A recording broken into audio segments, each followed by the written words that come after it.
About 9 months ago, I had installed a ceramic coating on this Escalade, and in this video, it is back in the shop for its first ever ceramic coating maintenance detail. About every month or two, I had done simple washes, but never really done a full detail on it. Now, keeping in mind that throughout these months was just non-stop inconsistent weather. Now that the skies are clear, I am ready to show you guys how I would perform a ceramic coating maintenance detail. It is completely different from just washing the car alone, as you need to be very observant on the overall health of the coating. Not just hydrophobicity, but the self-cleansing, the acceptance of a topper, how it reacts with high cleaning chemicals, and so on. It seems a little complicated at first, but worry not, I will show you guys my whole process on what I look out for and show you the maintenance detail in action. Videos like these take some time to record and edit, so be sure to hit the subscribe button and show your support by dropping some comments throughout the video if you have any questions. And of course, all products, tools, and equipment that I will use in this video and others that I have shown in the past will be listed in the description down below or on my website in case you guys are interested. There's a lot of work ahead of me, so grab a couple of snacks, kick back, and enjoy the video. Because this vehicle never had a thorough wash throughout the 9 months of inconsistent California weather, there was a lot of traffic film, bird bombs, and fine water spotting throughout. About a month ago, I did a basic wash on it and realized that the water repellency was pretty flat for a coating, and that tells me the surface was either clogged or failing and needed to be addressed right away. So the usual gentle cleaners were not ideal, and I had to pull out the heavy hitting chemicals to thoroughly cleanse the coating of its stuck on impurities. Before working on the paint, the wheels needed to be cleaned first. For the wheels and tires, I pre-treated the surface with Koch Chemi's alkali wheel cleaner diluted at 1:2. I let the cleaner dwell for a minute so it has enough time to loosen the grime. From basic observation, we can see that the cleaner is indeed doing some work, and after a minute, it was then rinsed off afterwards, revealing a much cleaner and safer surface to work on. With a bucket of water and brushes primed in some soap solution, I start from the top and work my way to the bottom. For the fenders, I don't actually use a fender brush, but a wheel well brush just to have better reach behind the tire. A bit of scrubbing around using the highest of quality elbow grease, the spent product was gently rinsed away from the surface. The same alkali cleaner was applied on the tire, and as you could tell from the chocolate foam being produced, this tire was nasty. In this video, it was my first time using Koch Chemi's alkali wheel cleaner, and I have to say I am left impressed at this dilution ratio considering how bad the tire was. I rinsed the chemical and did another test just to see if all the grime had been removed, and sure enough, it did. Impressive that this product managed to remove all of the grime in a single pass considering that dilution ratio. Next were the wheels. For this I used Shine Supply Cool Guy Active Wheel Cleaner to remove any embedded brake dust. As the product description implies, it is an active cleaner to remove embedded brake dust with ease. The surface was not that bad, but still, I wanted to make sure these clear-coated chrome wheels shine at their brightest once this detail is done for extra bling. I used a soft wheel mitt to clean the face of the wheel paired with a detail brush to reach the nooks and crannies where a mitt cannot. The wheels were lightly polished a while back, so using soft tools and reactive chemical aids in the cleaning process while being careful of the finish to avoid tool-inflicted surface defects. To address the inner barrel, I used the same wheel well brush from earlier. I always rinse the brushes before putting them in the bucket because I do not want grime and slush mixing into with the rest of my tools, so using them with the wheel wells was pretty safe to do. There are just so many ways on how you can clean a wheel well or the wheels, the tires, that there's just not enough time in a single video to cover them all. However, I feel like no matter which one you go with, as long as you are addressing the main concern of the vehicle, that is all that matters at the end of the day, no? Could you have used less or more brushes? Could you have used more or less water? Could you have spent more or less time on each wheel? Yes, to all of them.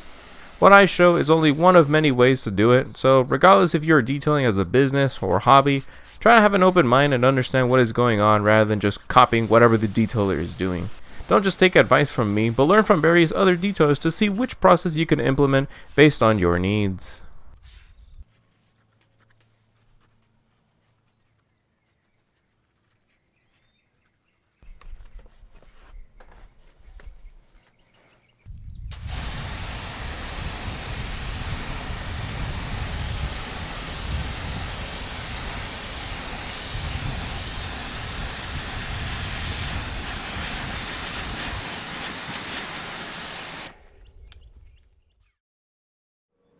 As the warm morning sun rises, I picked up the pace as the canopy was not available during this detail and will be one of the very few moments you will see me ever work in direct sunlight. Worry not, there are many ways on how you can perform a ceramic coating maintenance detail in such weather, even when using high alkaline or acidic products. I will elaborate some tips on what you should look out for, of course. For this wash, I need to deliver heavy punches to the surface as there was a lot of traffic film present, and considering how long it's been since its last major detail, some gentle cleaners like pH neutral soaps were not going to cut it.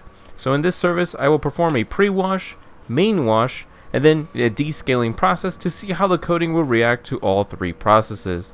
It is indeed a lot of work to do and perhaps even overkill, but again, this is just one of many procedures you may follow. Pick whichever process that makes sense to you. For the pre-wash, I am going to be using my foam cannon and a new APC that I am truly impressed with called EnviroClean from P&S, poured straight into the foam cannon. Now, don't think that the second I pull the trigger, it will spray straight APC. No. With a 2 gallons per minute pressure washer that I own, in reality is probably between something like 1 to 70 and 1 to 100 dilution ratio the second it lands on the panel. This is called panel impact ratio, and there is no way I'm going to explain in paragraphs on what it means. So to keep it simple, what your foam cannon shoots is not the actual dilution that you have served in your foam cannon. Despite the straight APC in the foam cannon being heavily diluted, there's still enough kick to break down the grime, films, and other environmental impurities. With the mixture ready, I pulled the trigger to lather the vehicle evenly in some high cleaning bubbles. This APC foams very nicely and has more of a frothy kind of foam than your traditional car soap. It is a lot more airy and less like soapy suds, if that makes any sense. While I could have gone with an alkaline pre-wash soap, the vehicle was in for a ceramic coating maintenance detail, and for sure the limitations of soaps were not going to cut it, literally speaking. So by using APC straight in the foam cannon, not only can the ceramic coating handle it, but will for sure knock off a great majority of the impurities and films with ease. A solid 95% of the grime can be removed in the pre-wash step, so the remaining 5% of the film that is on the surface can be removed with ease during the contact wash. This will also allow a safer wash to be performed because there is less abrasive junk on the surface, so you don't have to be overly cautious with doing a swirl-free wash, double bucket dunking, and expensive grit guards. I don't advise using APC or high alkaline soaps on regular maintenance washes, but for something like this where a decontamination descaling process is needed, this was the best choice. I like this APC from P&S because it is super economical and really safe on paint, foams nicely, and, funny enough, does not smell like death. It has a very nice citrusy scent and does not emit that caustic alkaline smell that other more affordable brands have. I will definitely be messing with this more and give you guys my full feedback later down the line. After a minute or two from dwelling, the pre-wash solution was then safely rinsed away, revealing a much cleaner and safer surface to work on. This also helps me see the overall health of the ceramic coating as the beading behavior reflects how it is doing. If you remember from the coating video, it was applied onto the paint, headlights, and chrome plastic trim. When inspecting the health of the coating, keep a close eye on the behavior when it reacts with water. The slightest amount of sheeting can be your first indicator that it is beginning to either fail, be clogged, or a combination of the two. You will, realistically speaking, never know which it could be on the spot, but with this decontamination and pre-wash procedure, we will see what will it be after the contact wash. If it is clogged, then a descaling session will fix it. If it is still sheeting after that, then that is the first sign that the coating is starting to fail. From my observation, the whole vehicle was performing very nicely despite having 9 months since install with very basic washes in between. The beading was tight, the grime rinsed off with ease. However, the hood was not as hydrophobic as it should be. It had a sheeting behavior even after the APC pre-wash, so with this in mind, I will perform a high cleaning wash all over the vehicle and a descaling session on the hood only. Before any major contact cleaning, the intricate areas need to be cleansed prior to hand washing. This vehicle was very gritty from the start, so just as a precaution to prevent any grit and particles from making its way onto the wash mitts, I used a soft detail brush and some appropriately diluted APC to tickle the nooks and crannies. I've had instances where the gaps of the glass would have some sand-like grit that would cause a swirl or two or possibly a deeper scratch. Now, real talk, on white paint like this, it is no big deal because you will not be able to see it, and I don't think the customer would either, but it is still a good habit to practice, especially if you are going to do any paint correction, ceramic coating application, or installing vinyl or PPF. Realistically speaking, if the vehicle is under your care and you are performing regular washes and protecting it afterwards, you can probably skip the brushing step entirely when appropriate. I only do this to ensure I got every crevice cleansed because nothing is worse than applying your wax and seeing dirt still present, especially when the trapped water within carries them down the droplets. In this case, since it's been 9 months since its last in-depth detail, for sure there was a lot of grime present where a wash mitt would not be able to address. So by using a detail brush and some dilute APC can help further cleanse the crevices of its impurities from making its way onto the protection stage. Again, you don't have to do this every single wash, but use your best judgment depending on the delicacy of the vehicle you are working on. The wash process is always my favorite in a ceramic coating maintenance session because it is where I will see how the coating is behaving. I used a highly alkaline soap from Coach Chemi called Super Foam. While this is a pre-wash soap, this is actually a great option if the vehicle has a lot of impurities and a high cleaning product is required. In my foam cannon, I eyeballed a 1:10 dilution ratio and the wash bucket a glug or 2. Great soap, but watch out with the aroma because it is highly addictive. In the bucket wash solution, I placed some wash mitts inside to prime them in some soapy solution for the multi-mitt wash technique and a long reach wash mitt for the roof because my T-Rex arms that I have are a bit challenged. Now for the wash process. I will be foaming the vehicle in small sections because I want the most lubricity and cleaning foam present for an effective wash. I don't like foaming the whole vehicle at once because by the time I get to the last area, all of the spent foam is on the ground, which is just a big waste of product. First, I start on the roof. The area was foamed down evenly and then agitated with the long reach wash mitt. Because I had already done a high cleaning pre-wash with the APC, I do not need to be so delicate and cautious about causing swirls because 95% of the grit had already been removed, or should I say rinsed away. All that is left is a fine film that can easily be removed with the natural weight of the mitt. Even if there was some grit, bird bombs, and residue still present, all of that junk was still soft enough to be removed with ease, and that is on top of me using a highly alkaline soap that will also cleanse the surface even more by breaking down everything chemically.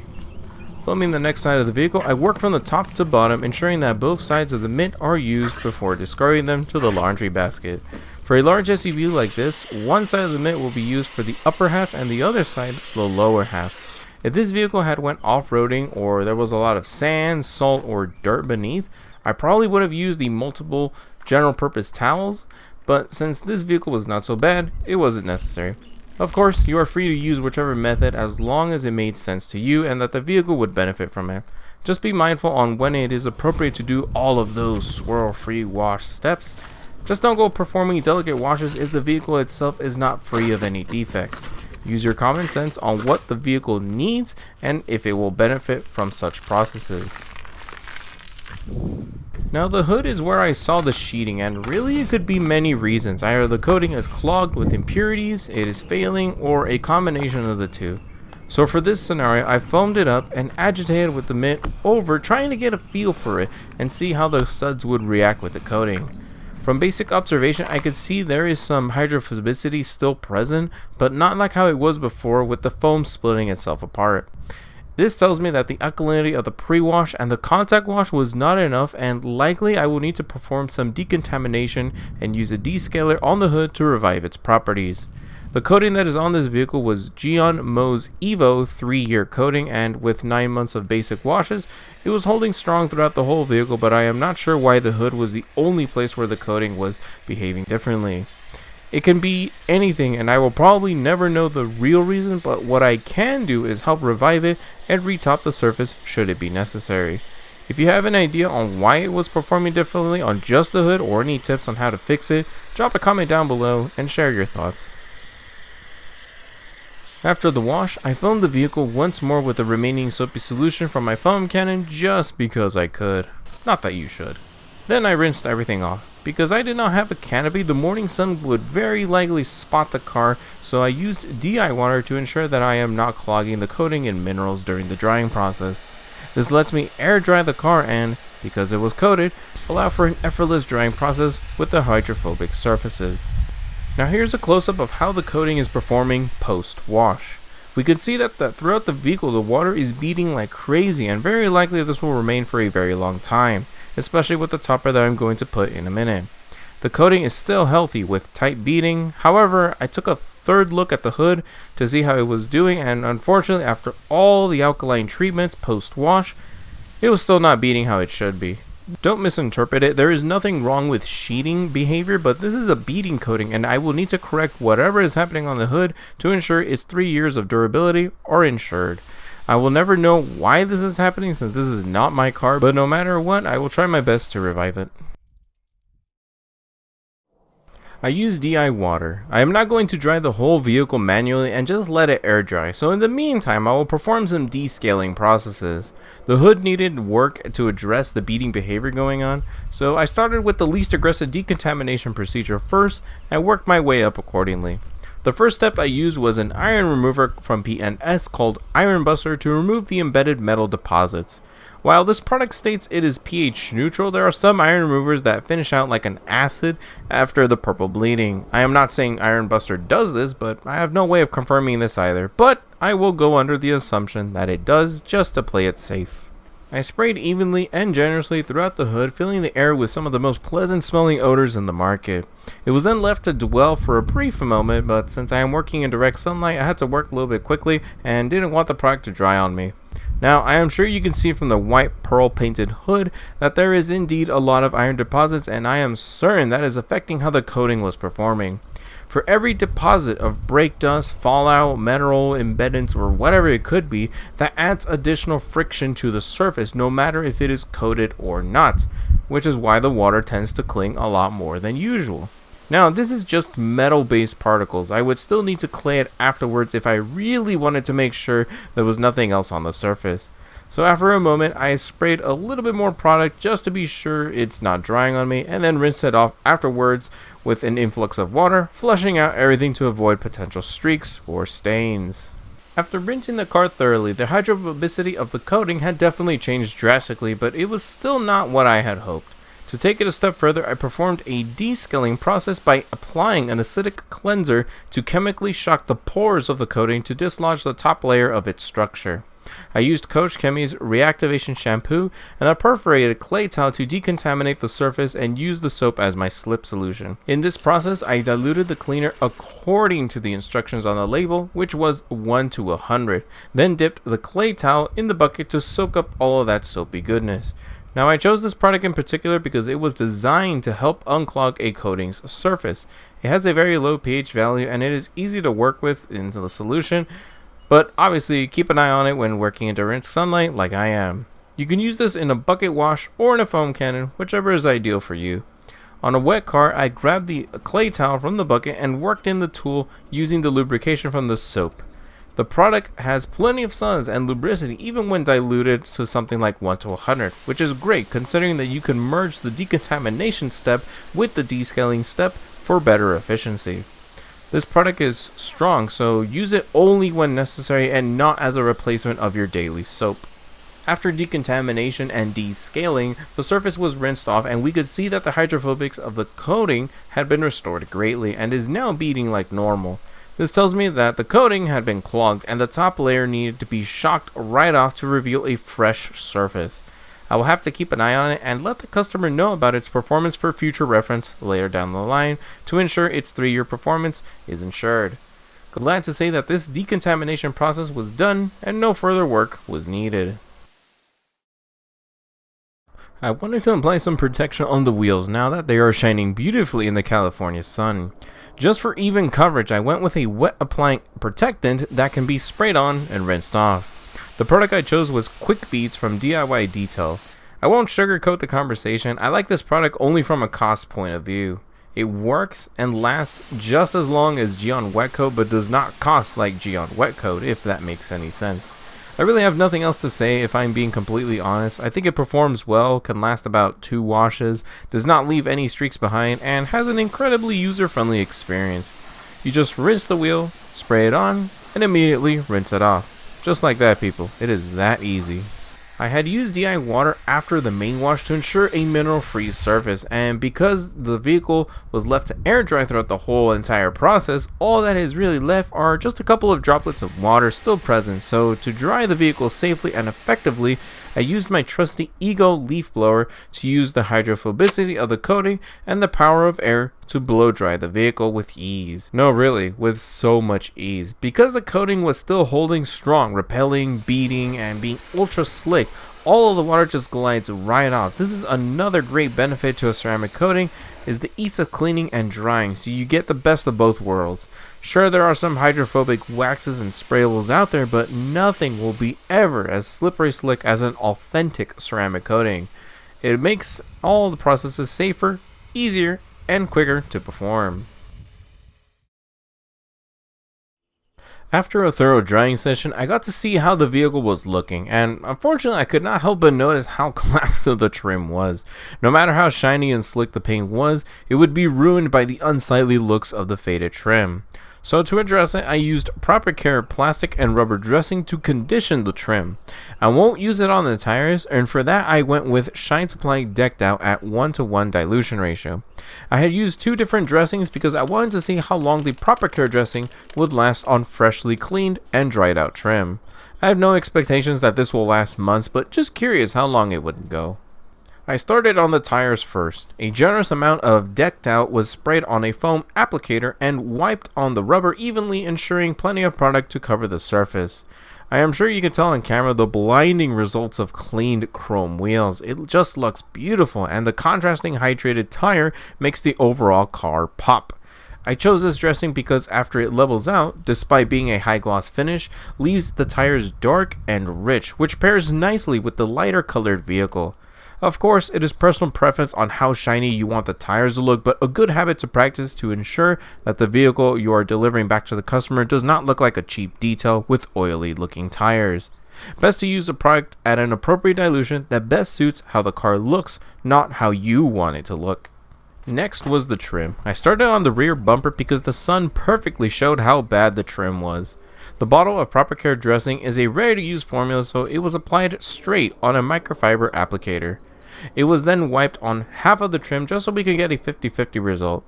It is non-greasy, spreads evenly, and smells like cherry Kool-Aid drink. Dangerously delicious, if I must say. After a couple of left, right, up, down motions, the results speak for themselves. The dressing hydrated the plastic very nicely in a dark, rich, and soft to the touch result. Sure, it is a bit glossy only because I am in direct sunlight, but you can always buff it off for a more matte finish if it was preferred.